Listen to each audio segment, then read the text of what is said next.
So in this vlog, I wanted to talk about the differences between what's expectations and reality, and I think that we have to come to terms with the fact that what we expect is very separate from what we actually get.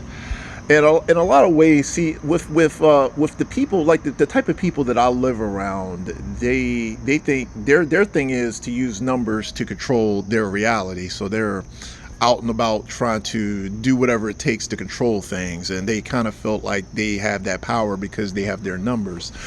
And I understand that.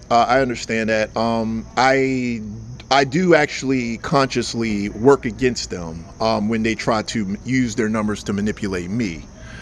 So like I respond, and a lot of times I respond in ways that I normally wouldn't because I'm disrupting them. I'm disrupting what they're doing. And it's kind of just something that you have to do in order to defend yourself against their numbers. But the expectation versus reality thing is something that all of us have to come to terms with, because we're not gods. We're not the God, and we're not gods. We're not anything. Like, we're people. And I think, like, we have to just accept the fact that people are going to let us down because they're people, and they're not gonna live up to expectations. Like, so it's like, well, the only time you really get people invested in making you happy is when they legit care about you. And I think when you actually care about somebody, like really, really care about somebody, then, you're investing energy and resources into making that person happy. And that comes that comes from you having love for that person. A situation like this is basically people who see opportunities for themselves, and they're trying to sort of, create it, do what they need to do in order to serve their own purposes. And we don't know enough about what we bring to the table to know why they're invested in controlling us, but they have a selfish reason for wanting to do that. So, like, that's the whole point of gang stalking. So unless you know exactly what the gang stalkers are after, you can't say one way or another why they're so invested. But you know that for whatever reason they're invested, is a selfish reason for why they're invested in us. It could simply be for them to satisfy their demons, or whatever mental illness they have. I mean, but they have a reason for it. It's like, well, we know they have a reason for wanting to harass us. We know they have a reason for stalking us. There's a reason for that, and it has to do with them. It doesn't have to do with us. It's making them feel better, or it's helping them in life. But the point is that you expectations versus reality. So it's like, oh, I expected the law to save me, or the system that we have to save me. I expected a lot of things to happen. I expected to be able to go into a courtroom and argue out my case and win money and be compensated for the injustice of it all, or law enforcement to investigate the gang stalkers and say you can't do this because it's illegal. All those expectations that fell short. And the reality is that's not going to happen. The reality is the gang stalkers were paid up with the right people, and the system is corrupt, and nobody cares whether I'm happy or not.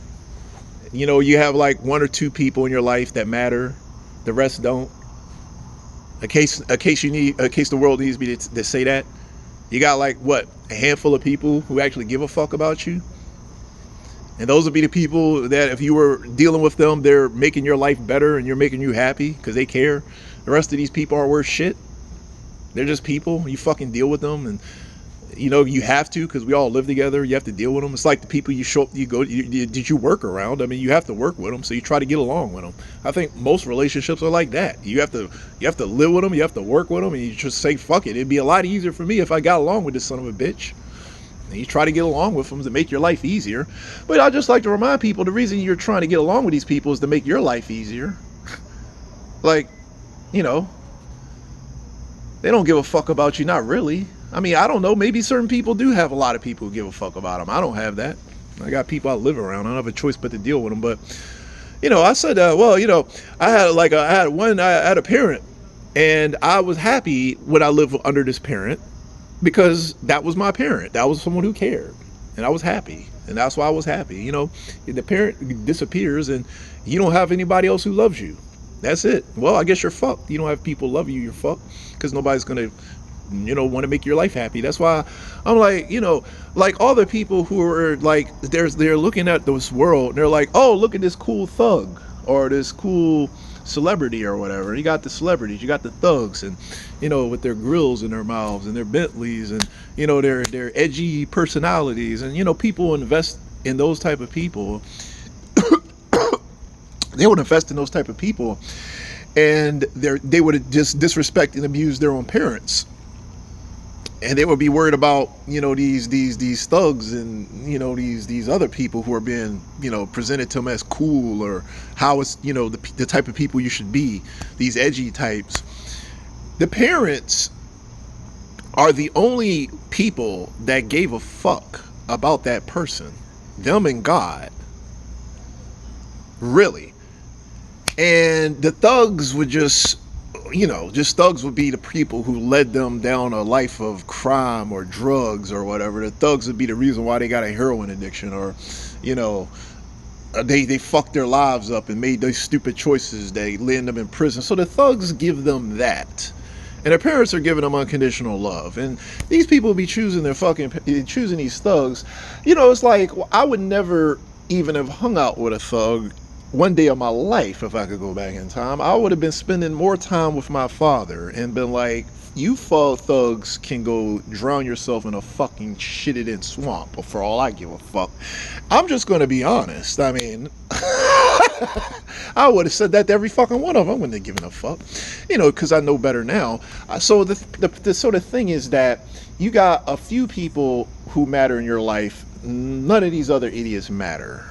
And why do they matter? Why do they matter? I mean, I get it. The celebrities, the celebrities are making millions of dollars because these people are buying their merch and watching their movies, and that makes sense. I will give them that. The average person, the average fucking person, like, not only are these people shitty people, but I can't for the life of me understand why we like them in the first place enough to emulate them or want to be part of their fucking clique. I never understood that. I would say that it's just too bad I don't have parents that I can, connect with now, or I have really close friends, or any of that. And instead we got the thugs. And, I honestly said that if only law enforcement did its job and we could just start slapping them down, like getting them back in their hole. But, I get it. The political landscape right now. And we got the political landscape, and we got, people wanting to get elected, and they're selling all of us out so they can get elected. And they're all promoting thug life and drugs and all this nonsense, all this anti-Christian nonsense. And the God who loves us being neglected for some ugly thug. The God who loves us, our parents, all the good people, being neglected by these scummy thugs who are just out causing misery everywhere they go, and everybody's good with that. I don't know why. That's why I said I don't understand this world. I don't understand any of you. I have to put up with you, and believe me, no one is more unhappy about the fact that I have to put up with all you thug types. No one is more unhappy about that. I'm not gonna lie to you. Joe Biden might lie to you. Maybe Trump will lie to you. You know what? I'm not gonna lie to you. I'll tell you. I just say to myself, I respect the fact that God created all of you. That's the nicest thing I can say about you, that God created you. That's literally the nicest thing I can say to you. Personally, I don't know. Personally, I think that maybe I'm not wise enough to be your judge. Maybe I'm not. I don't know. Personally, I would just say I would avoid all of you. I will avoid those type, like the gang stalker type, and these bad types. Like, I think that personally I would avoid all of you. So with that said, let me close.